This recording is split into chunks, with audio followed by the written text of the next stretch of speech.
This might be an entire video of the breeze blowing and wordless sitting here.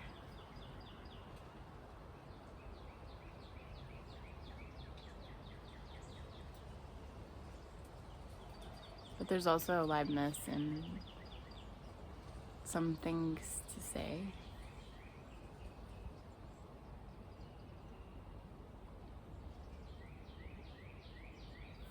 And the context today is that the voice is probably going to sound different coming out of another toddler-related virus and toddler-related baby monitor sitting next to me, and who knows when that little alarm will come off.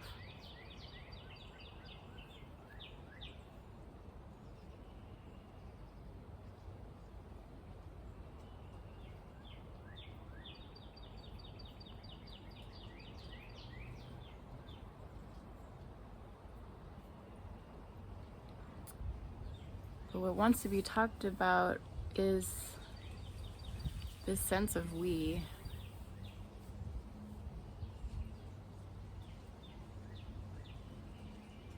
And how curious that human life has oriented around the sense of me instead of the we. The separation into the me, the pulling out of experience into objectified individuality.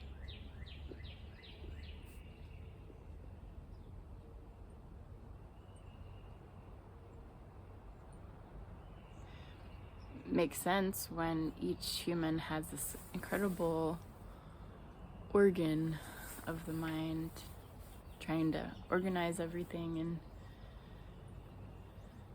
be a little solar system unto itself, that the whole nervous system wants to protect this me, this universe.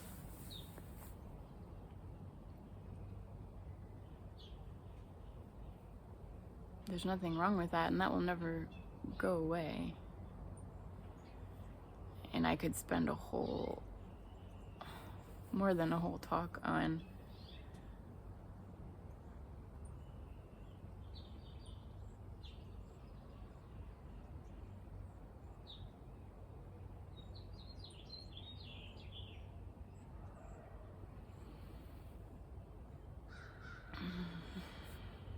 finding the words.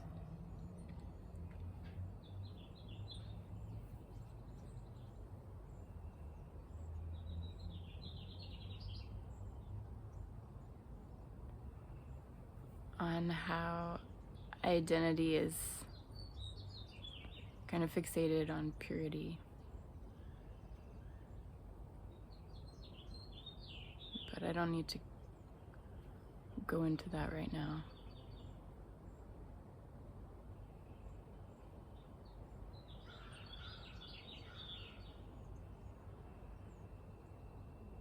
Because the things that seem undesirable, and maybe from a spiritual perspective that would be separation is undesirable, or greediness or anger, or oops, your conditioning is showing,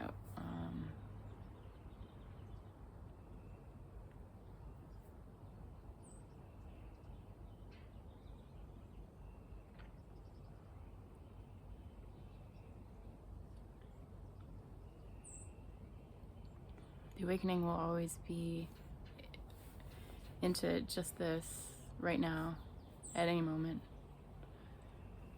of this path, if you want to call it that, which it doesn't feel like that.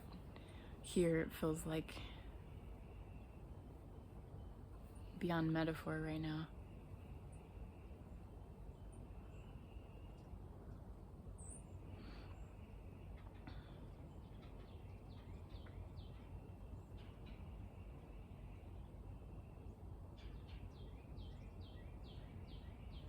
So the human mind and the human objectification and separation is just natural. It's not that that needs to be gotten rid of in the awakening process. And sometimes, and often, and maybe always, it's allowed to be bigger, certainly in the initial stages of realizing that the separation process has been operating for as long as it has. What's the saying?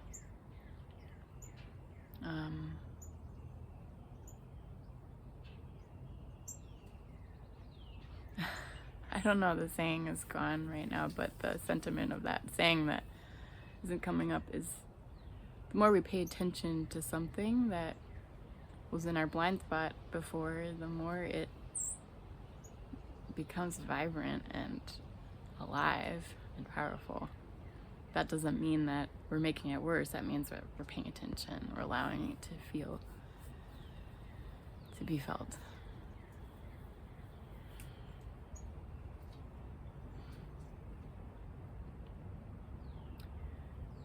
And all of this, like, prelude to what wants to be talked about today of, yes, we're wired for separation.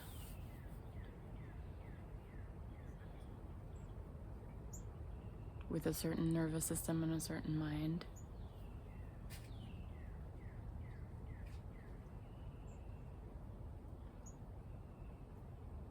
And a certain vulnerability as humans. Physical vulnerability compared to many of the animals that are much more equipped to defend themselves. That's a tangent. So coming back into what wants to be talked about is, in addition to the separation, the we.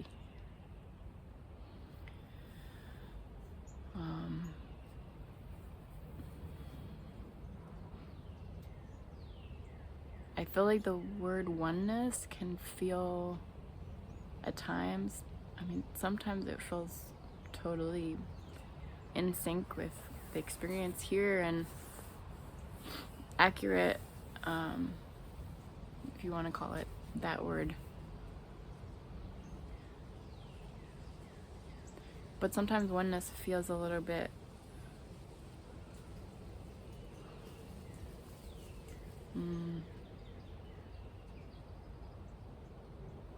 precious or holy or devout or whatever. It feels like, for me, maybe others don't have the baggage that I've had growing up with certain religious inheritances, but it's funny because my awakening, the process of awakening through this specific life, it's mine,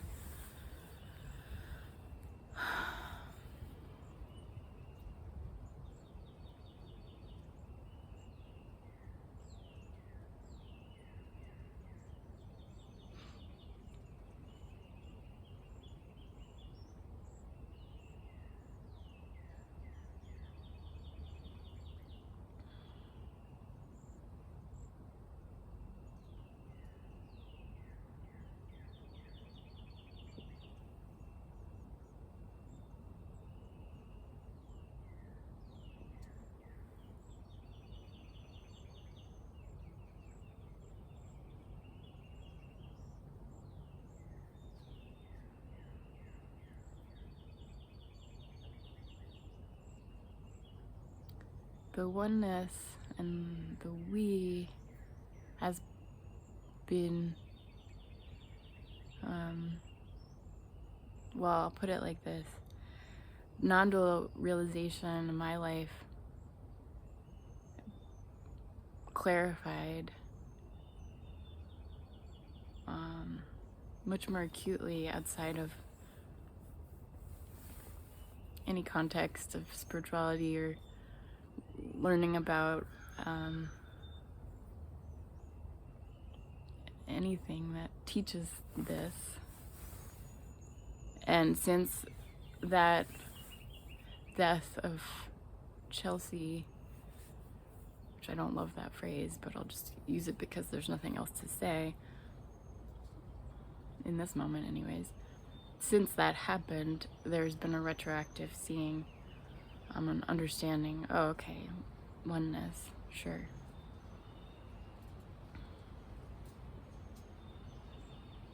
But I'll say that the facets of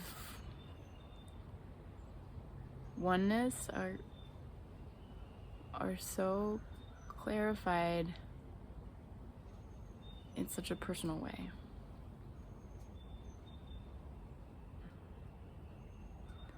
And this will be taken out of context, and you can take it lightly because your life will be very different than mine, and what you awaken to in this moment is yours, even though it's also everything, the paradox. But for me, the oneness, the doorways to that disability,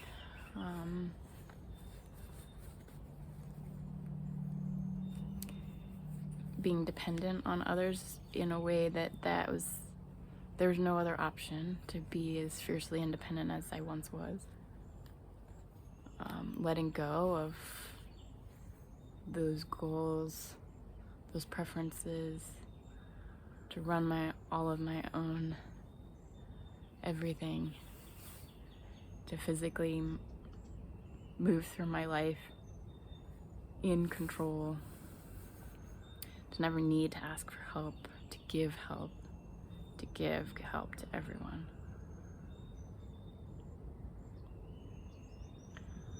The we is so clear in that my well-being no longer belongs to me, even on a conceptual level. It never did.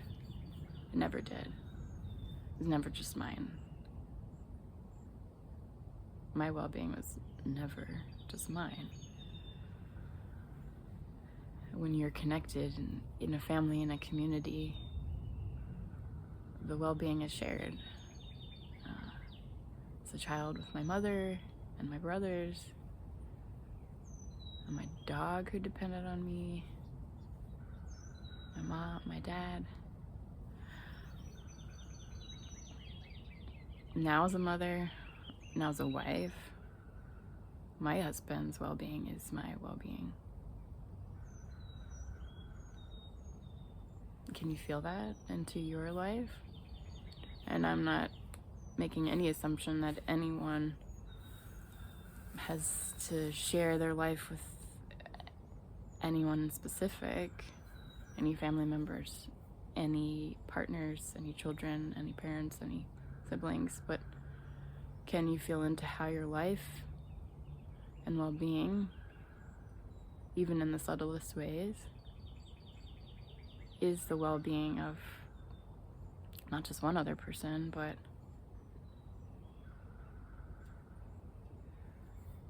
where does it stop?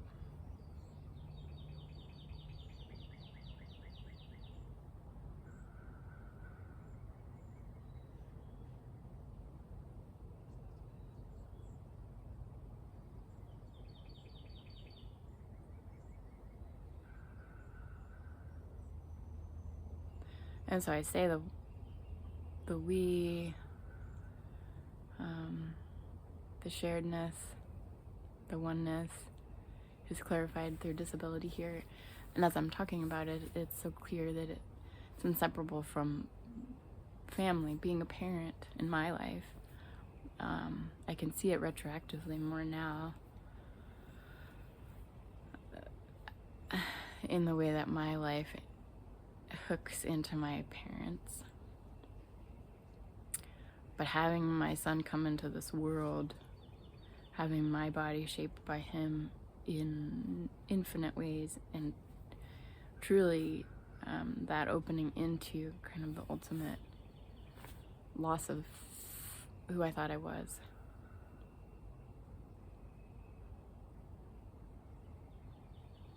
There's no ability to feel like I have control over my life anymore, or my well-being. There is this current that is moving through. And in this phase of my life, that current is very strong. There's certainly storms that pass and the tides really get choppy, and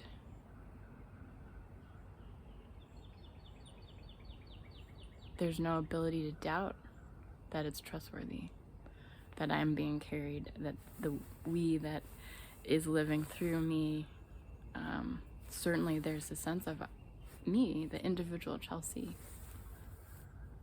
and there's no ability to separate out that me is any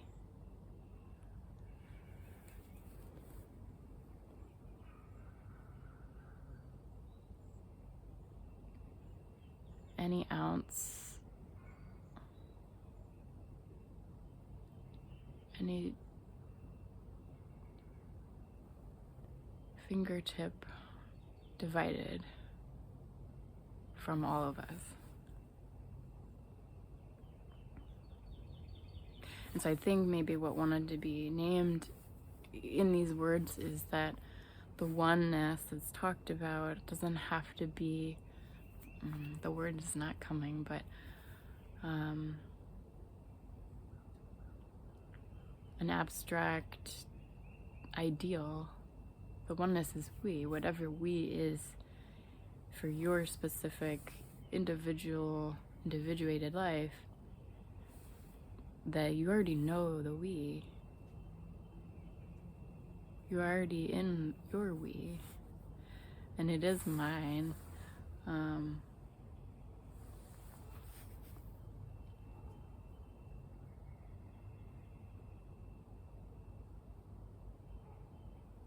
But there's something very powerful in letting that we destroy the me, in a certain sense. Destroy the me's sense of control. And that's gonna feel maybe misleading, because I'm not saying that the me disappears.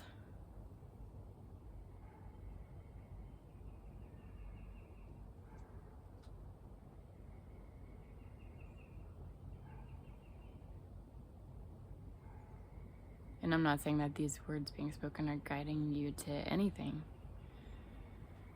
specific or helpful even for you, but they're alive here. And what is alive and what is being felt is how Chelsea's life hooks into that bumblebee that is floating next to me and landing in one of the flowers.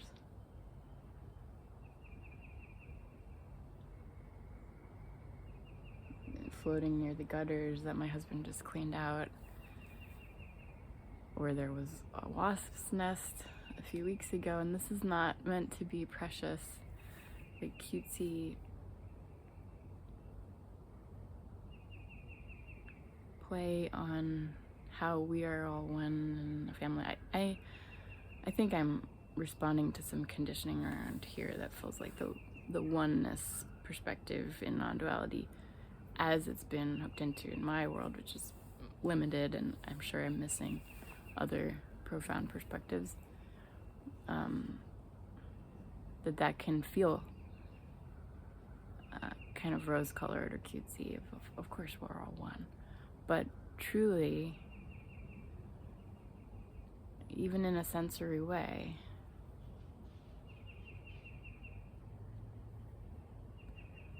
the body feels that bumblebee. The body touches that air, that wind.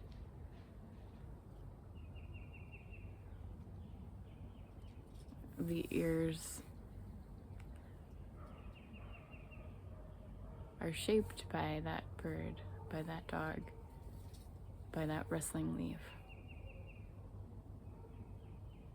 The body is this environment. It's not in it, it is it.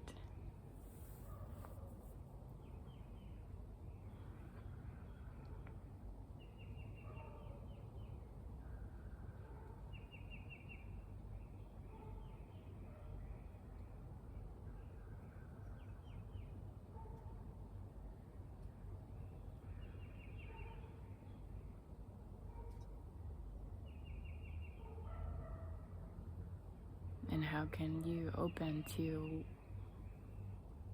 what you are right now, this moment in your life, not where you are in, but what you are.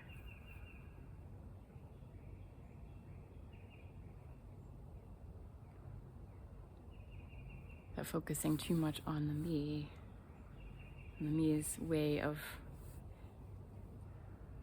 getting somewhere else,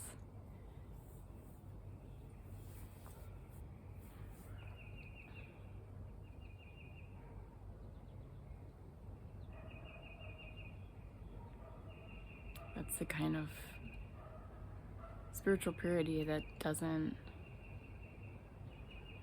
resonate with what's true in the body, in the cellular system, in the aliveness that's already pure and awake in the body, in the heart. It's just waiting to be felt and seen and heard.